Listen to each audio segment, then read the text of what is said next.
Hi friends, ఎలా ఉన్నారు? బాగున్నారా? నేనైతే బాగున్నానండి. ఈరోజు వీడియో వచ్చేసి గోబీ పువ్వు ఫ్రై అండి. గోబీ పువ్వు ఫ్రై ఎలా చేయాలో నా స్టైల్లో నేనైతే చూపిద్దామని వీడియో చేస్తున్నా. ఈ గోబీ పువ్వుని ముక్కలుగా కట్ చేసుకొని దీంట్లో కాంబినేషన్ అయితే నేను ఆలు యాడ్ చేసుకున్నానండి. ఆలు ముక్కలు వేడి నీళ్ళు మరగబెట్టి దాంట్లో వేసుకొని నానబెట్టానండి.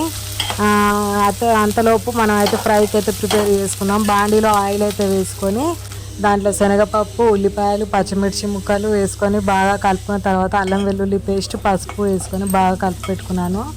ఇవి బాగా దూరగా వేగిన తర్వాత మనం ఇందాక వేడి నీళ్ళల్లో పెట్టుకున్న గోబీ పువ్వు, ఆలు ముక్కలను తీసి దీంట్లో వేసుకొని బాగా కలుపుకోవాలి.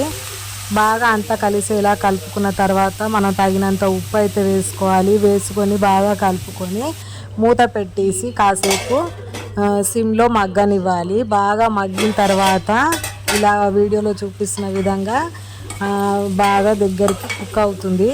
తర్వాత మనం బాగా కలుపుకున్న తర్వాత దీంట్లో శనగపప్పు కూడా యాడ్ చేసుకోవాలి.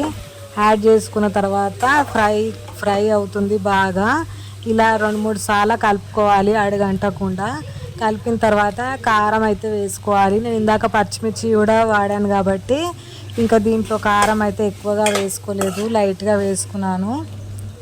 కారం వేసుకున్న తర్వాత గరం మసాలా ఒక 1/2 టీ స్పూన్ వేసుకొని బాగా కలుపుకోవాలి. కలుపుకున్న తర్వాత సిమ్లోనే పెట్టుకోవాలి. స్టవ్ పెద్దగా పెట్టుకుంటే మాడిపోతుంది. కొంచెం దానిపైన కొత్తిమీర కూడా వేసుకుని బాగా కలుపుకోవాలి. కొత్తిమీర వేసుకొని ఫ్రై అయిన తర్వాత సిమ్లో ఉంచుకొని ఫ్రై అయిన తర్వాత దీన్ని చపాతీ కాంబినేషన్లో కానీ రైస్ కాంబినేషన్లో కానీ తీసుకోవచ్చు. బాగా టేస్ట్గా ఉంటుంది. ప్లీజ్ నచ్చితే లైక్ చేయండి.